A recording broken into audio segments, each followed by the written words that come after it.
एक धन्ना जी करके भगवान के भक्त थे, छोटे से थे। घर में संत आए, संत शालिग्राम भगवान की सेवा करते थे। अब धन्ना जी बैठ करके देखते थे और देखते ही बड़े खुश होते थे। कभी दही से स्नान, दूध से स्नान, पंचामृत से स्नान, जल से स्नान, फिर इत्र आदि लगा के, तिलक लगा के उनकी आरती पूजा, तुलसी अर्पण, ये सब देख करके धन्ना जी को बड़ा आनंद आता था। अब भले ही खेल के रूप में सही, धन्ना जी को बड़ा मन लगता था उसमें। कुछ दिन बाद संत जाने लगे तो धन्ना जी रोने लगे, बोले कि आप तो चले जाओ लेकिन अपने ठाकुर जी मुझको दे जाओ, उनकी सेवा मैं करूंगा। अब तो इतना रोए, इतना रोए, इतना रोए धन्ना जी कि संत का निकलना मुश्किल हो गया। तो संत ने क्या किया, रात्रि में धन्ना जी सोए तो बाहर से काला काला एक पत्थर ले आए और उस पर ही इत्र आदि लगा के, उसको तिलक विलक लगा के उसको सिंहासन पर बैठा दिया और अपने ठाकुर जी को नीचे बैठा दिया। धन्ना जी सुबह बोले, संत जी आप मत जाओ, छोटे बालक। संत बोले, अच्छा देखो, अंदर आओ मंदिर में। मंदिर में गए तो बोले, देखो वो तो सिंहासन पर ठाकुर जी बैठे और नीचे हमारे ठाकुर जी बैठे, बताओ तुमको कौन से चाहिए। धन्ना जी बोले, मैं तो सिंहासन वाले लूंगा, बड़े वाले ठाकुर जी मेरे। बोले ठीक है, तो उनकी सेवा करो, अब हमको जाने दो। अपने शालिग्राम जी को लेकर के संत चले गए। अब धन्ना जी उस पत्थर की सेवा करते हैं, असली शालिग्राम तो संत अपने संग ले गए, लेकिन धन्ना जी इतने भाव से सेवा करते थे। महाराज लाल तिलक लगाने के लिए माँ ने रोली नहीं दिलाई तो ईंट ले आए, ईंट को घिस करके उसी से लाल लाल रोली बना दी, वही लगाते। भोग धराने के लिए फल तोड़ लाते। मतलब सेवा की व्यवस्था नहीं होती थी तो धन्ना जी कैसे ना कैसे करके करते थे। छोटे से बालक हैं, खेल खेल में सेवा करते थे। में संत किसी और के घर में आए तो धन्ना जी वहां जाके अपनी सब सेवा बताते, मैं ऐसे ऐसे करता हूँ। संत बोले, भोग नहीं लगाते अपने ठाकुर जी का? बोले भोग। बोले तुमको भूख लगती है? बोले हाँ, ऐसे ठाकुर जी को भी भोग लगाना चाहिए ना। छोटे बालक को ऐसे ही समझा दिया। अब तो धन्ना जी ने माँ से आज बढ़िया खिचड़ी बनवाई, कड़ी बनवाई, रोटी सब्जी बनवाई और भोग लगा के ले गए ठाकुर जी के पास। संत ने बताया था पर्दा करके भोग लगाना। पर्दा लगा दिया, भोग ठाकुर जी के सामने धर दिया। धन्ना जी बार बार पर्दे में से देखें, खा ही नहीं रहे। ठंडा हो जाएगा भोग, ठाकुर जी खा लो जल्दी से, देखो बढ़िया गरम गरम कड़ी लाया हूं और खिचड़ी बनाई, मैया ने घी डाला उस पर, पालो प्रेम से। बहुत देर हो गई, ठाकुर जी नहीं पाए तो धन्ना जी वहीं लेट गए। बोले आप नहीं पाओगे तो मैं भी नहीं पाऊंगा, मैं भी भूखा ही रहूंगा फिर।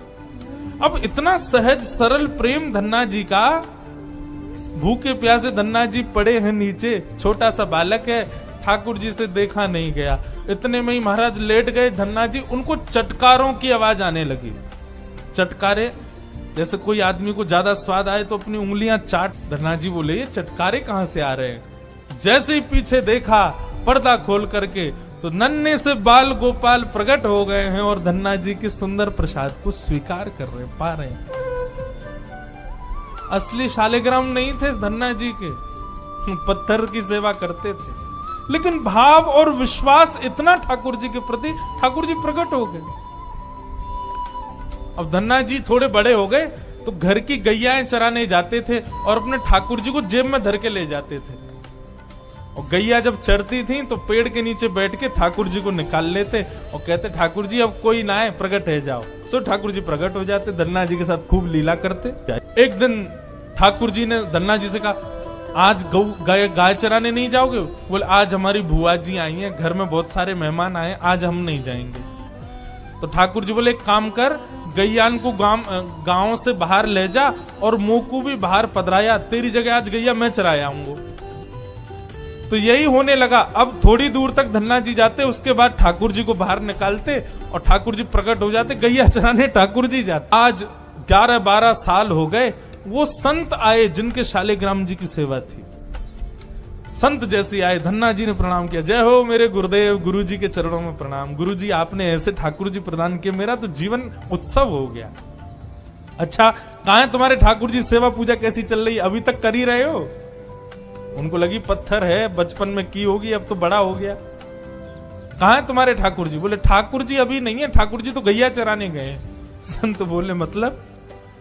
बोले हाँ, मैं कभी व्यस्त होता हूं तो मैं ठाकुर जी को गैयाओं के संग भेज देता हूं, ठाकुर जी गैया चराने जाते हैं। संत बोले पहले तो छोटा था, अब तो इतना बड़ा हो गया, ये अभी भी बचकानी बातें करता है। अरे लाला ऐसे मत बोला करो। वो नहीं नहीं, सच में ठाकुर जी गैया चराने गए। आपको विश्वास नहीं? शाम को चलो मेरे संग। गुरु जी को लेकर के वन में गया तो वन में गैयाएं चर रही थी। बोले कहाँ है तेरे ठाकुर जी? अरे देखो वो दोहरी गैया के पीछे पीछे हाँक रहे हैं वाकू, पीछे पीछे चल रहे हैं वाक्य, देखो ठाकुर जी दिख तो रहे। गुरु जी बोले हमको नहीं दिख रहे। धन्ना जी दौड़ के ठाकुर जी के पास गए, बोले मेरे गुरु जी आए हैं, उनको दिख जाओ। भगवान बोले उनको नहीं दिखेंगे हम बस तुमको ही दिखेंगे, तुम्हारे सखा हैं, तुमको दिखेंगे, सबको थोड़ी दिखेंगे। अरे भैया ऐसा मत करो। क्यों? बोले आपको और मोको एक दूसरे से मिलवावे वाले तो गुरुजी हैं। गुरुजी यदि मुझको नहीं देके जाते आपको तो आप मुझे कैसे मिलते? मेरे गुरुदेव हैं, इन्होंने ही तो मुझको दिया था आपको। ठाकुर जी रीझ गए, पुनः पुनः धनुष की भक्ति, ऐसा भाव। इतने में ही नील माधव नीलमणि ठाकुर जी प्रकट हो गए और दूर खड़े गुरुदेव के एक एक रोम बिलखने लगा, रोने लगे और धन्ना के चरणों में प्रणाम किया। बोले हम सच्चे शालिग्राम से प्रकट नहीं कर पाए, तूने सामान्य पत्थर से प्रकट कर दिया ठाकुर। हम अष्टयाम सेवा से प्रकट नहीं कर पाए और तूने सामान्य पत्थर घिस घिस के तिलक लगा के प्रकट कर दिया ठाकुर जी को। हम 56 भोग पधरा करके ठाकुर जी को प्रकट नहीं कर पाए, तू बेसर की रोटी खवा के ठाकुर जी को चटकारे दिलवा। हम यहाँ ठाकुर जी से प्रार्थना करते हैं कभी त्रिभंग लली से सीधे लली भी बन जाओ, ने पूरे दिन यूं ही खड़े रहो, दर्द है जाता होगा, हाथ में ने हाथ सीधे कर लो। तू ठाकुर जी से गैया चरवा रहा है अपनी। धन्य है धन्ना तेरी भक्ति को।